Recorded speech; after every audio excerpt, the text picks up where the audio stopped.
Chapter 5. In the meantime, different emotions were agitating violently the bosoms of the two lovely heiresses of the Duke. When they reached the castle, each of them retired to her separate apartment to ruminate upon what had passed. Confidence did not exist between them, for confidence requires congeniality of mind, and those of the fair cousins were essentially different. Each princess, however, had a favorite attendant, or rather a companion, in whose bosom she was in the habit of pouring her thoughts, and on their arrival at the castle, they parted immediately, equally eager to find their respective confidants and inform them of all that had happened. Marianne had been the attendant of Rosabella from her childhood, and haughty as the princess naturally was, she was, like many other haughty people, completely the slave of her servant. Marianne was perfectly aware of her power, and she occasionally used it tyrannically. On the present occasion, however, she was really alarmed at the glowing cheeks, sparkling eyes, and agitated frame of Rosabella, and asked, with an appearance of deep interest, if she were ill. In mind, though not in body, replied Rosabella, throwing herself upon a sofa and hiding her face in both her hands. Oh, Marianne, what a wretch I am! What is the matter? Asked the Suvante. He loves her. He adores her, cried Rosabella, starting from her couch and traversing the room rapidly. Curses on her beauty. Oh, that a look of mine could wither it, or that she could feel the burning fire that rages here. Then, stopping suddenly, she gazed upon her attendant with the wildness of a maniac, and, pressing her hand firmly against her side, threw herself again upon her couch, exclaiming, "Oh, Marianne, why am I not beloved like Elvira? And are you certain that she is beloved?" Certain, reiterated Rosabella, wringing her hands. Alas! Alas! Would I were not so certain, but can I doubt the evidence of my senses? This day, this very day, I saw Father Morris put a letter into her hands, which was enclosed in that addressed to Sir Ambrose. I saw a blush of conscious pleasure glow upon her cheeks as she perused it, and I could have stabbed her to the heart, yes, and exulted in her dying agonies, triumphed in her groans. Oh, Marianne, is it not extraordinary that one so great, so noble, and so exalted as Edmund can love such a poor, weak, feeble being as Elvira? But she loves him not, at least, not as he should be loved. She is incapable of it. I wonder Father Morris gave her the letter. He could not help it, Marianne. It fell from its enclosure when Sir Ambrose tore it open, but she saw it fall. I even saw her eye rest upon the address. Father Morris merely picked it from the ground and placed it in her hands. I thought he would not have given it to her voluntarily. No, I think not. I believe the father is my friend, though I own sometimes it appears strange to me, Marianne, that he should seem to prefer my interest to that of every one else, when so many ties bind him to Sir Ambrose's family, and so few to me, nay, though I am often peevish and unreasonable with him, he never is offended, and appears to remain still as warmly attached to me as before. I cannot account for it. He has ties that bind him to you that you know not of, said Marianne in a low, under voice. He was your father's friend. Was he? Cried Rosabella eagerly. Then perhaps he may enable me to clear of the shade that has so long hung upon my father's name. By heaven, neither the gratification of my love nor of my revenge would give me half the pleasure. You had better not ask him, said Marianne, in the same low, mysterious tone, "You can learn nothing upon that subject which it would give you pleasure to hear." Then changing her voice, she added, "But what said Edric to the news of his brother's glory? I know not, I care not. Eyes itself cannot be colder than Edric. When we met, and he offered his hand to greet me, his touch seemed to freeze my very veins. Cold, prudent, calculating, and cautious, he has all the vices of age. Without its excuses, I hate him. You do not then, I suppose, long for the moment when you are to become his bride?" asked the companion with a sarcastic smile. "Long for it, Marianne," cried Rosabella, starting from her couch and clasping her hands together with energy. "Long for it. No, if all other resources fail, death shall free me before the hated moment arrives." And as she spoke, Rosabella walked up and down the room in a state of violent agitation. "But your uncle," resumed Marianne. "My uncle," repeated Rosabella, stopping short. "Yes, yes, my uncle is positive, and I, a poor dependent, and in his power. But even that shall not control my will. Poor and dependent as I am free, and sooner would I labor for my bread, sooner would I perish in the streets, or endure unheard of torments, than live in a palace surrounded by crowds of adoring slaves, if the price were that I must call Edric husband." Marianne, satisfied with the ease with which she found she could play upon the feelings of her mistress, now touched a chord that thrilled to softer emotions. "I can never believe," said she, "that a mind so noble as that of Edmund can long remain in the thraldom of Elvira. When he comes to know her better, and to feel the feebleness of her soul, he must despise her." "Ah, do you think so?" cried Rosabella eagerly.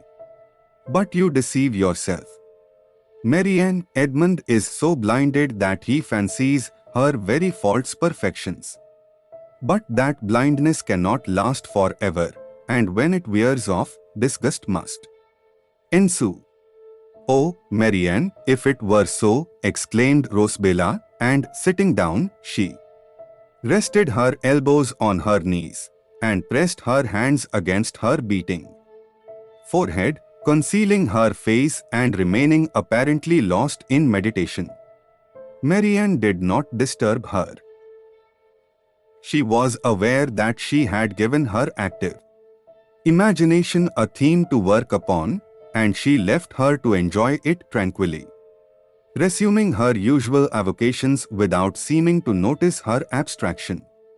Whilst this scene was passing in the apartment of Rosabella, Elvira was informing her confidant, Emma, who had been her governess and remained her companion, of the pleasure she had experienced from hearing of the success of Edmund, and from the tenderness of his letter.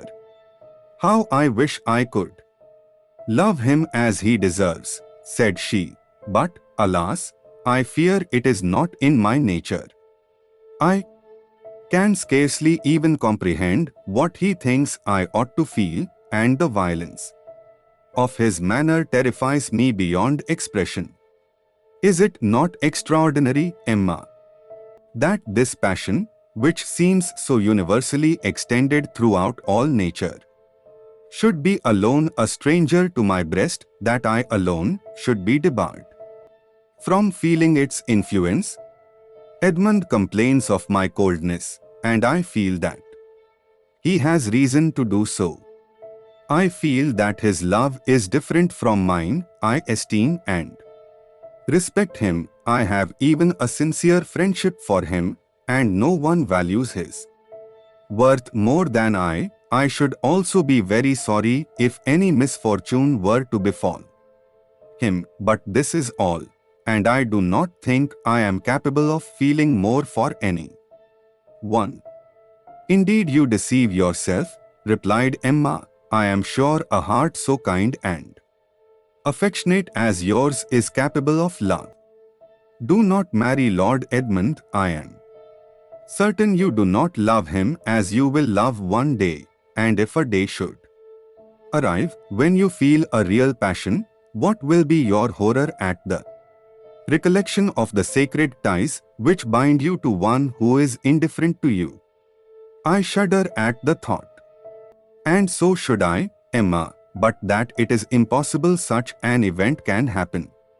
If I were married to Edmund, I never could love another, even if my nature were susceptible of the passion, a fact I much doubt. Emma shook her head incredulously. Oh, sighed she, how little do you know of love? I know more of it than you imagine. In my opinion, people would never fall in love if they had abundance of other thoughts to occupy their minds. They would marry, of course, but that, as everybody knows, is quite a different thing. Then you disbelieve in love entirely? Not entirely, but I think what is generally called love is the offspring of idleness. When people have nothing to do, particularly if they happen to have warm imaginations, they amuse themselves by picturing an ideal of perfection. This they endow with all kinds of virtue probable and improbable, and they are enchanted with the fantasy because it is their own creation. They soon find a face or figure that pleases them, and to this they attach the charms they had before given their imaginary idol, no matter whether they accord or not. When people are what is called in love, they are like persons in green spectacles. They see everything of a color that does not really belong to it. Marriage, however, lifts up the magic veil and displays the real faults and imperfections of each individual.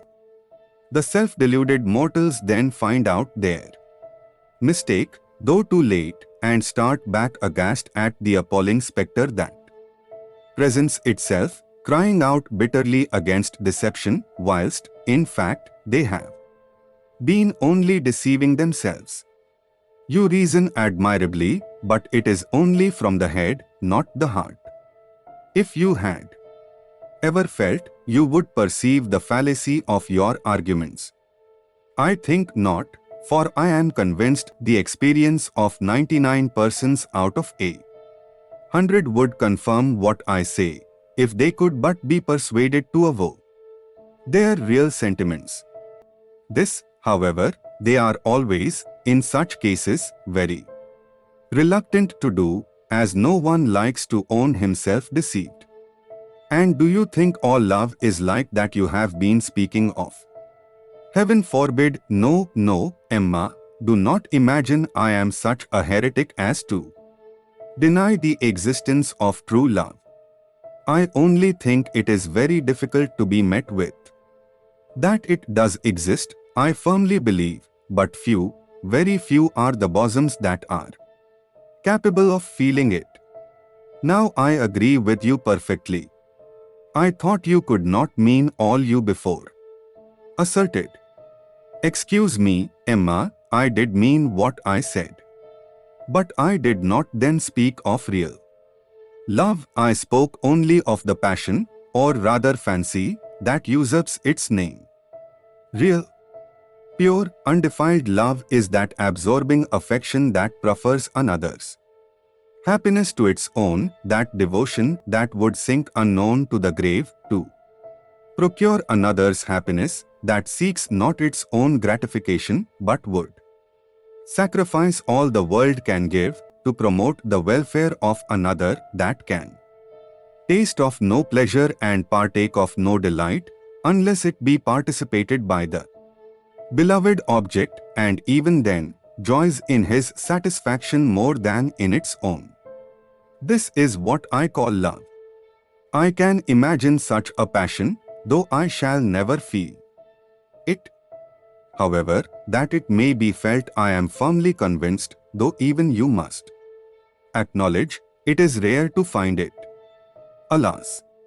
My dear mistress, said Emma, sighing heavily, every word you utter convinces me you deceive yourself.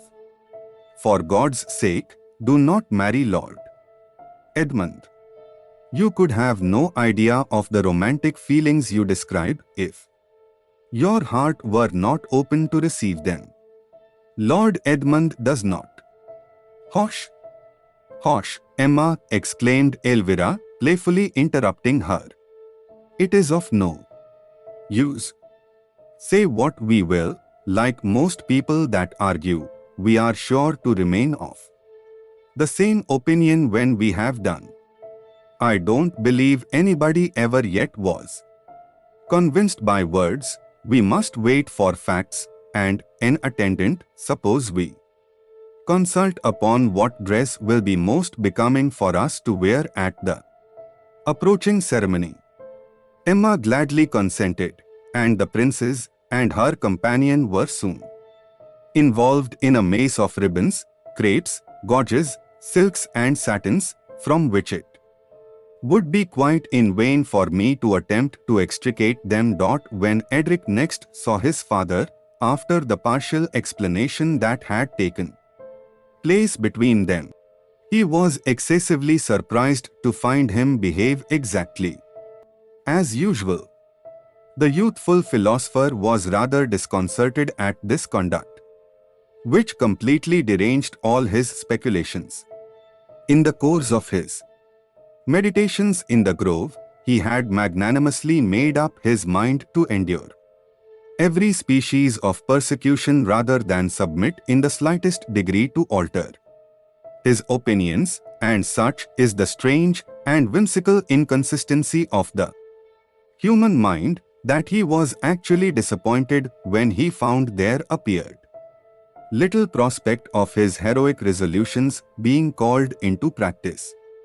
It may seem strange to those who are feelingly convinced of the substantial comforts of an hospitable mansion and well-supplied table that any one should be found quixotic enough to lament that he had lost the chance of convert by https://ikindlebooks.com. Being deprived of them, but Edric's was the age of romance. His life had hitherto passed in one dull monotonous round, and the prospect of bustle and adventure has, in such cases, most irresistible charms. He also knew nothing of the world, and was almost as ignorant of the real evils of life as the French princess, who, hearing that some persons had died of hunger, wondered at their folly, and said that for her part, rather than be famished, she would eat bread and cheese. Thus, as we said before, Edric was rather chagrined than delighted when his father greeted him the morning after their conference as affectionately as before, and very amicably proposed that as soon as breakfast was ended, they should take a walk together to the castle of the Duke. Unwilling to vex his father needlessly by refusing, and yet fearful of compromising his firmness by appearing to accede to what might be treachery on the part of his opponents, our young philosopher gave a rather ungracious assent to this proposition, and remained apparently absorbed in meditation during the whole walk. They found the Duke extremely busy. Like many other people who have few real affairs to occupy them, he was quite delighted with anything that seemed to promise a little bustle, and was firmly resolved to make the most of it. He was then giving orders for an illumination and a public dinner to his tenants, bell-ringing, speech-making, and a variety of other things we have really neither time nor patience to enumerate. Busy as he was, However, he was glad to see our friends and greeted them most cordially. "You are come in the very nick of time," said he. "I was just upon the point of sending for you.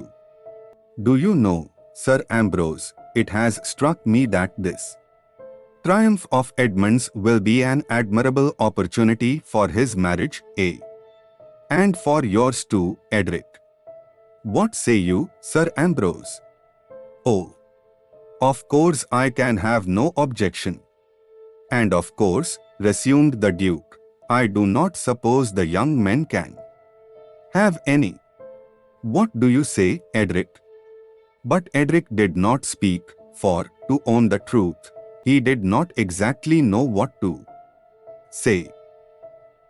"Edric is so delighted that it has deprived him of the power of utterance," observed the baronet, rather maliciously, perceiving the Duke grow impatient. "I trust your Grace will excuse me," said Edric, at length recovering himself. But what?" said the Duke, impatiently.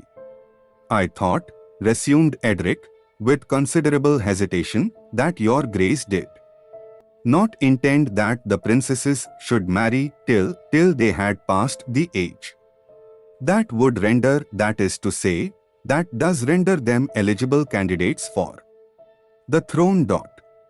Edric did not express himself very clearly, as he was not altogether certain of what he was saying. The Duke, however, heard enough to put him into a passion. "So I did," exclaimed he. "I know that perfectly, but I have altered my mind. I tell you, Claudia isn't above 30, and she is likely to live these 50 years. So it is of no use waiting for her death. Besides, I should like to see my children married before I die.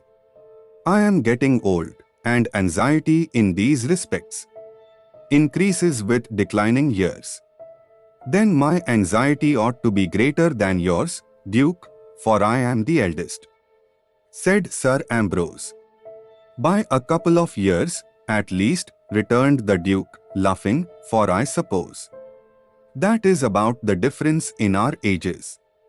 But you don't answer me, Edric. Do you think you have eloquence enough to persuade your mistress to relinquish the prospect of a throne in your behalf?" "I would not wish her to make any sacrifice upon my account," replied Edric. "Confound such coldness. Why, when I was a young man, my heart would have beat like a pendulum in perpetual motion at such a proposition. Go to her, man, and try your fortune. She is a woman, therefore to be wooed. She is a woman, therefore to be won. Or rather, what, perhaps, will be better, I will send for her here and tell her my will. Egad, I have a mind to surprise Edmund and let you grace his triumph as bride and bridegroom." "Rosabella would never consent to such a proposition," exclaimed Edric, willing to postpone the dreaded explanation as long as possible. "I think not," resumed the Duke, "if you woo her with that face. However, you need not distress yourself, as you will have nothing to say till you get to the altar. I will take all the rest upon myself, and I have a notion I shall prove the better suitor. I know women well, and how to manage them. I will defy any woman in the world to have a will of her own whilst she is in my custody. I know how to quiet them and bring them round. You shall see how I will manage Rosabella. She won't have a word to say for herself. Here, Augustus, tell the Princess Rosabella I wish to speak with her." "Hold," cried Edric. "I cannot allow you to send for the princess till I have first explained my real sentiments." "Nonsense," said the Duke. "However, I see there is no occasion to send for her, for yonder she comes. I will meet her and explain my sentiments, and then it will be quite time enough to talk about yours." So saying, he broke from Edric, who attempted to detain him, and advanced to meet Rosabella. "Good God," exclaimed Edric, "what will become of me? This obstinate old man will tell her, I wish our union, and for worlds, I would not mortify the proud spirit of Rosabella by publicly declining her hand. What shall I do? I must request a private interview, and throwing myself upon her mercy, persuade her to reject me." "Then you still persist in your determination," said Sir Ambrose. "I had hoped my kindness in appearing to forget what passed yesterday had disposed you to comply with my wishes. However, since you seem inclined to adhere to your resolution, you cannot be surprised that I should follow your example. And I can only repeat that if you do not marry Rosabella, you know the alternative."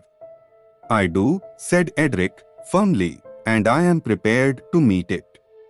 In the meantime, the Duke had met Rosabella, and had evidently begun to declare his wishes to her, for the color had fled from her cheeks, and her eyes were cast upon the ground, whilst her strongly compressed lips, as she walked silently by his side, showed that it was with infinite difficulty that she controlled her feelings sufficiently to hear him with patience.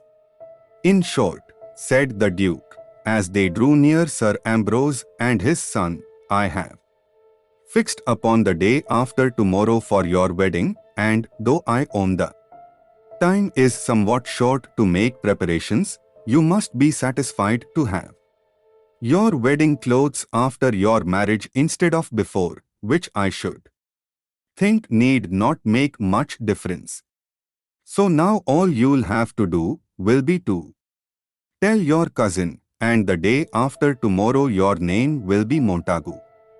"And do you know of whom you are disposing so unceremoniously?" asked Rosabella, raising her brilliant eyes from the ground, and fixing them upon him with a look of proud scorn. The Duke shrunk involuntarily from the withering glance, which seemed to fall upon him with the fabled power of that of the basilisk. "Of whom I am disposing," stammered he, unconsciously repeating her words, "of whom I am disposing? Why, of my niece, to be sure," he continued, arranging with difficulty his scattered ideas. "You are my niece, are you not?" "Yes," returned Rosabella, "unfortunately I am your niece, and I blush for an uncle who does not scruple to abuse so barbarously the last legacy bequeathed to him by an unfortunate brother. Yes, my Lord Duke, I am your niece, your protégée, your dependent. I am not ashamed to own that I owe my daily bread to your bounty, but notwithstanding all this, I am not aware that I am your slave, nor do I think the pecuniary obligations I am under to you sufficient to give you the right of disposing of me as an article of furniture or a beast of burthen."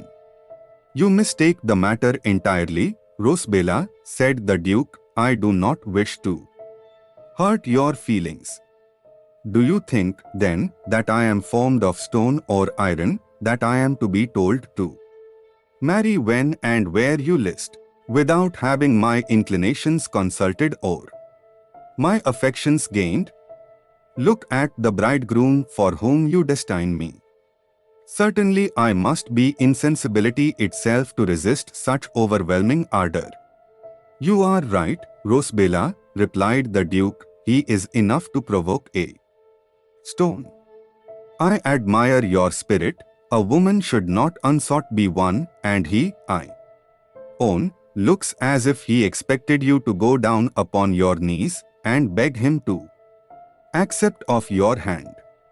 You are mistaken, returned Edric, now taunted into the necessity of avowing himself in spite of his former resolutions.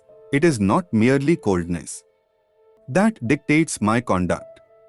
I should have explained myself before, had you permitted it, though I would willingly have spared the princess this public declaration. However, as I am now forced to avow my real sentiments, I openly and solemnly protest that no torments shall ever force me to become the husband of Rosabella. I am sorry. Spare your pity, sir, said the princess, haughtily, and interrupting him, I, at least, have no occasion for it, for know that I too would sooner experience 1,000 deaths than become your wife. Nothing but the respect I owe my uncle has prevented my declaring my sentiments sooner, and only my affection for my father kept me silent. What a considerate pair! And how highly we ought to feel obliged to them, said the Duke, ironically. And pray, if your respect and affection permit you to answer the question, what may it be your high will and pleasure to intend doing now? Whatever you please, replied both Edric and Rosabella almost at the same instant. Dear me, how amazingly condescending!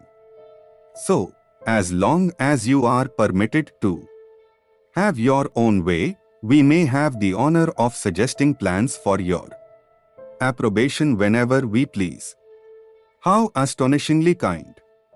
I am afraid we shall never be able to show ourselves properly grateful, Sir Ambrose. This irony, my lord, said Edric, firmly, is unworthy both of yourself and us. I will allow that you and my father have both reason to be displeased with our conduct, as it has disappointed hopes which you have long cherished, but permit me to say that if you had expressed your displeasure in serious, manly, and open terms as he did, it would have been much more befitting your high rank and the importance of the subject than the taunting irony you have thought proper to make use of. Schooled too by St. Wellington, exclaimed the Duke. Upon my word, these are fine times when a man of my age and rank is to be lectured by a beardless stripling. I did not mean to offend your grace, said Edric, and I am sorry the violence of my feelings compelled me to use language unbefitting my youth and disrespectful to an old and valued friend of my father. Say no more, young man, replied the Duke. Apologies only double an offense.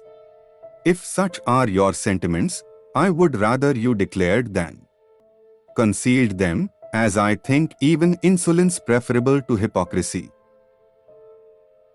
However, after what has passed, I can never meet you amicably again, and I shall even avoid entering the house of my friend, Sir Ambrose, whilst you remain in it.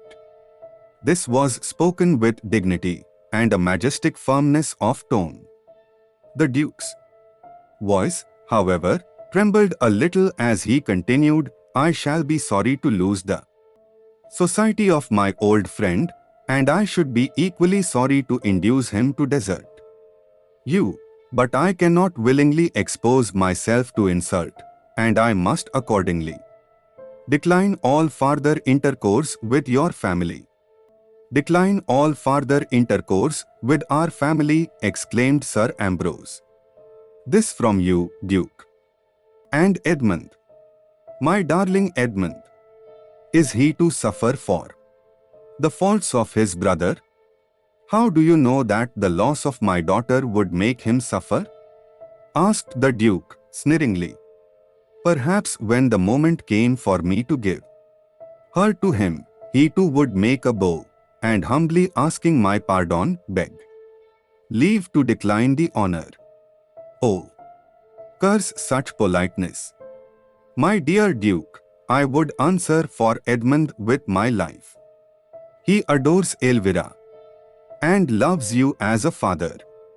You, too, have always professed to love him. And so I do. Didn't I rejoice like an old fool at his triumph? Didn't I? Determined to give my daughter and bestow my estate upon him? And were not these proofs of love? They were. My dear friend. And as he has never done anything to offend you, why should not your favorable intentions continue?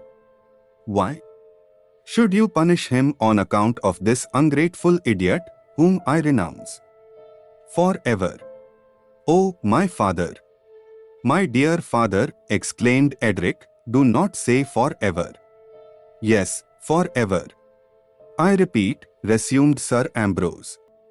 Begone and let me never see you more. I told you yesterday my determination, and as you have chosen to incur the penalty, you must take the consequence. Come, my friend, continued he, taking the arm of the Duke, let us leave him to his own reflections. Thank God, we are none of us answerable for the faults of our children, and it would indeed be sad if you and I were to break a friendship that has lasted half a century on account of the childish folly of an inconsiderate boy. It would, indeed, returned the Duke, and it would have broken my heart to have quarrelled with my darling Edmund. Yet it is hard, at my time of life, to be disappointed in one's fondest hopes. And as he walked away with Sir Ambrose, the tears actually streamed down his cheeks. Both Edric and Rosabella were affected, but wisely considering that they could say nothing likely to allay the storm, they remained silent till the old men had gradually disappeared.